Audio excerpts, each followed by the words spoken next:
Welcome back to the farm. My name's Roz, also known as Passion Flower, and you'll find me here each week talking about my farming and creative life. Well, last week I felt like I was super busy, and this week has felt a lot quieter. Just some regular things around the farm. I mowed again around the shed and the trees near the tank, and also my backyard area. It was reasonably low, but just to keep on top of it, because we're having wet days and then sunny, warm days, it doesn't take long before it takes over again. So this time I did it all with the push mower. It was still reasonably low, so it was easy enough to get into. And because I needed to do around the trees, once I started, I just kept going. And it was also a really nice afternoon. So it was good to just be outside and active because I'd been sitting down inside for a little while.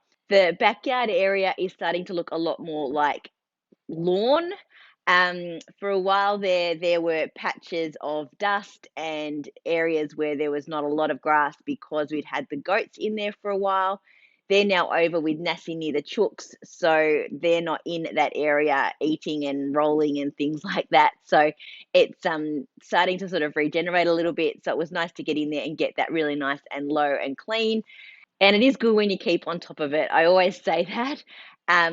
It is not necessarily a fun job, but the result when you look out at it is really quite rewarding. I also did some more rearranging and tidying this week. It seems to be what I'm into at the moment. It's sort of that whole spring vibe, I guess. So after moving my bedroom into my lounge room and my lounge room into my bedroom, the storage sort of wasn't working quite right. I had a cupboard in the now bedroom which I'd taken the door off when I first moved in, and I was using it to store my yarn stash. If you go back to some of the very early videos, you will see I'm sitting in there and I've got my stash behind me. So that's that cupboard. I also had a display unit, which I was keeping glassware and platters and things like that in. And then I was using the kitchenette storage for my linen because it seemed like the only other place I really had to put stuff. So when I moved into that space as a bedroom, it just didn't feel like it worked anymore. The linen wasn't really fitting in those cupboards. It didn't feel right having glassware and platters on display in my bedroom. And the yarn stash was getting a little bit crazy and out of control, and I really couldn't find what I was looking for. So, first, I emptied out the linen from the kitchen cupboards that I had and put all of the glassware and platters into those spaces. And most of that was able to fit. I sort of stacked a lot of stuff on top of each other, things that I want to keep, but that I'm not using all of the time. So it doesn't need to be easily accessible. I know it's there, and if I need to grab it, I can literally pull everything out, find what I need, and put everything else back. No problem.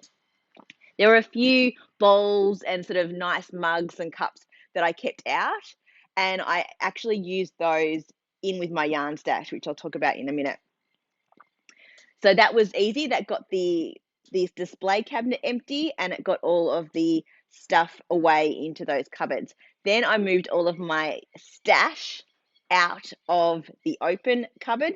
That was going to be the last thing to go through because it was going to take me the longest for sure. So I spread that all out over the bed and sort of sorted it as I went into DK and 4-ply, and also things that needed to be reskeined. I had a lot of yarn still in cakes from when I finished a project, and I just put it back on the shelf. And I decided that to make it all look really neat and tidy, everything needed to be back in the skein as well. Then it was really simple to refold all the linen really neatly and pop that inside the open cupboard. It has plenty of room. It looks really good and neat and tidy, and it's now really easy to get to and easy to put away too because there is a little bit of extra room. I'm not really having to jam things into the space. And then to the yarn stash. So on the bottom, I've put all of my pattern books, magazines, little notions and things like that. Now they're all really easy to see. I sort of had them piled and it was really horrible. I couldn't tell what I had at all. Then I've got a shelf of my souvenir yarn from Japan from 2019. That was a really special holiday, so I've put that stuff on a shelf in a bit more of a display kind of way with a few other bits and pieces. sort of some space. Then I've got on the top shelf, I've got my 4-ply yarn, and then I've got my DK yarn on the next shelf, and I've sort of split it between like half the rainbow on either side, sort of so that they're kind of color coordinated, but it's not super obvious. And a way to be able to easily find everything and sort of looks pleasing to the eye. And in between those sections, I've got bowls that have pre-balled up sock yarn. I've got one bowl that is all of my hand spun yarn that I've worked on, my very early stuff that probably will never get knit up, but is just really pretty and reminds me of where I started out with it. And then another bowl, which is my first hand dyeing stuff as well. Things that I wouldn't sell because I know I didn't set the color properly. And it really wasn't my aesthetic. It was just me playing around with seeing how things worked out. So that is in a bowl as well. And I'm really loving how it looks now. It's beautiful and neat. I was surprised at how small it looks now that it is actually neat. It sort of, when it was messy and sprawled out, it looked like a lot more. But I'm kind of pleased that it is small. In the cabinet, it doesn't include 4 or 5 balls of cotton yarn that I use to make dishcloths with. That's in a little basket next to my rocking chair. And it doesn't include my fibre, which is in one of the ottomans, which is next to my spinning wheel. But I have been really conscious about my stash and about buying less and shopping from my stash more and going back and finding projects that I'd bought yarn for and hadn't got around to knitting and trying to get through those. And then also only now buying yarn for a specific project in mind that I'm going to start pretty much straight away. So it is nice to have less and also to be able to see what I have. And I'm really pleased. I still have to sort through some like display book binder books that I have that I had printed out patterns that I was intending to knit, and some where I have kept printed versions of patterns that I have already made. So I kind of need to go through all of that paper and sort out what I'm going to keep and what is going to be thrown away. And then that will be the finish of that. But that's going to take a little bit more time. I'm not really motivated to do that right now. It's been a fairly regular work week, nothing really interesting to report. I did spend some time on my website, made a few little alterations to the front page, and also redid my About page, which has been something on my list for quite a while. And I found it challenging. It's interesting because I can sit here and I can talk about a whole lot of stuff, but when it comes to sort of summarizing it on to one page, in a way that someone who's never been to the page before or who doesn't know who I am can relate to has been something that I've struggled with. So um, I've done a rewrite and it looks much better and it feels a lot better.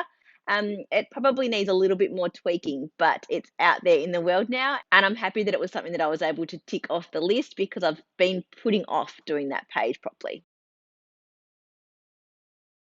Okay, first, finished object. I finished my crossover cardi.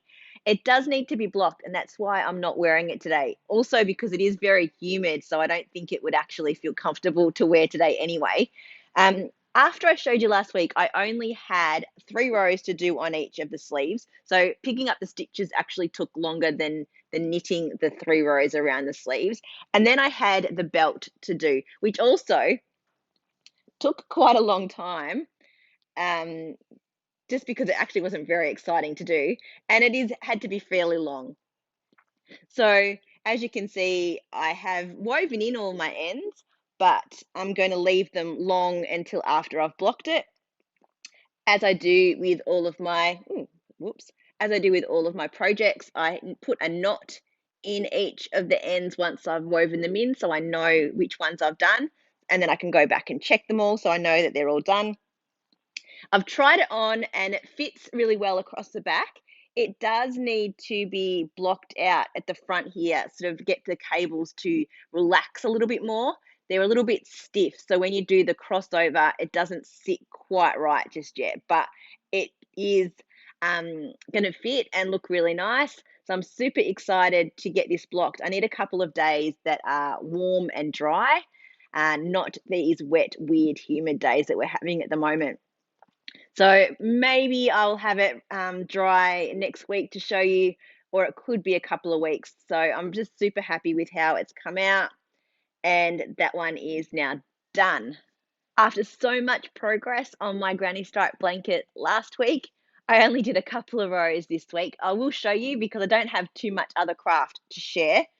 So I did the navy, and I've just added the brown streams and soft dim skies.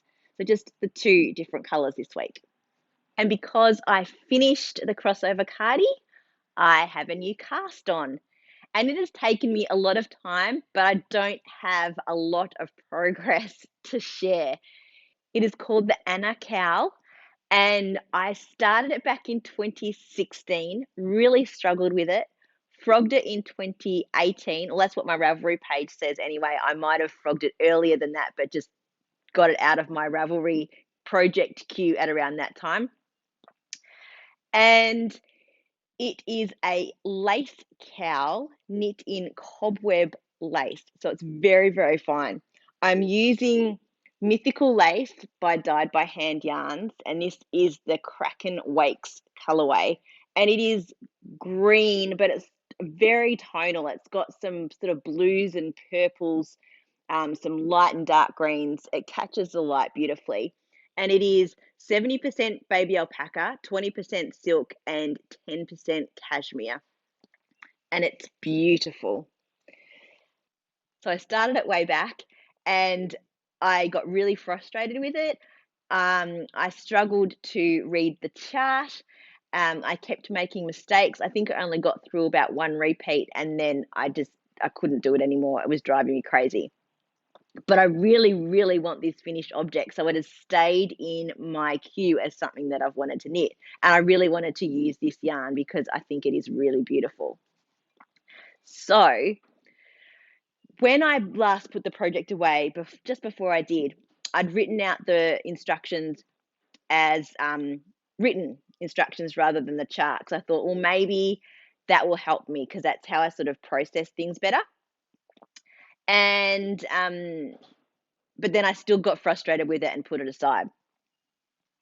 So I pulled back out the written instructions, cast it on, and gave it a try. I got to the 7th row, and I had thought I'd done something wrong. So I ripped it back, did it again, still did something wrong on the same row. You would think I would be twigging by this point that it was probably not me, but the instructions that I was reading, which it ended up being. So I went back to the chart. I went back through the instructions that I'd written out, and I'd missed like 5 or 6 stitches in the first setup section.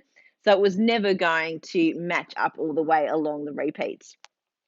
So the first attempt this time, in the end, because the yarn had been pulled out a few times, I decided that it had to go. I just cut my losses and let it go in. This is going to go in the bin now. As you can see, it does have a provisional cast on, so that does make it a little bit tricky as well to pull out. So yeah, this is now going in the bin. I've started again, and I have double checked each row of the chart against my written instructions, and I now am 99.9% sure that it all matches up and that I now have it correct. I have also now put stitch markers in to mark the pattern repeats. So if I'm getting out, I can quickly check to see what I've done wrong. There is at least one section where you have to move the markers, so I have made a note to myself for that. I haven't finished doing a full repeat of the pattern yet, so I can't be for sure that that doesn't happen again. But again, now that I have everything marked out really carefully, I can double check before I go ahead so that I don't screw it up. So here it is, my provisional cast on, and you can actually start to see that there is pattern forming there.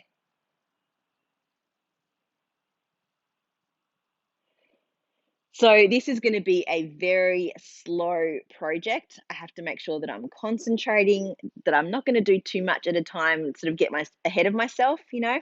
Um, at least the every other row is just a knit row. So it's kind of a break, but considering that the yarn is so super thin, can't even see it. There you go. I do still have to be really careful on those knit rows because you have to make sure that you get the stitch properly. Otherwise, you end up catching something and then it won't be correct for the next round. Because it's lace and it needs to be kept really neat and tidy, I am using this yarn bowl that my sister gave me for Christmas. I decided not to have the yarn coming out of the mouth. I think she needs to stay looking nice and quiet and relaxed. So I've got the yarn coming out of the side. The yarn bowl is from Sue Harrod Pottery on Etsy, and it's really, really pretty. So having this beautiful yarn sit in this beautiful bowl, that's making me really happy. So, and I know that the finished project is going to make me happy. So I need to kind of just take a few quiet moments to do a little bit of this each day so that I can continue to progress it. Hopefully, I get into a rhythm with it. I think that was part of my problem the first time around. I didn't give myself a time to get into a rhythm. I wasn't as experienced with lace knitting or with charts, and I just got really flustered. And I just need to enjoy taking it very slowly and not feel pressured to make a huge ton of progress. So you might be seeing tiny little bits at a time on that one rather than all of a sudden this massive cowl done. Well, that's it for another week. Thanks for spending some time with me. If you're enjoying these videos, please give me a thumbs up and subscribe to my channel. And I look forward to seeing you next week on the farm. Bye.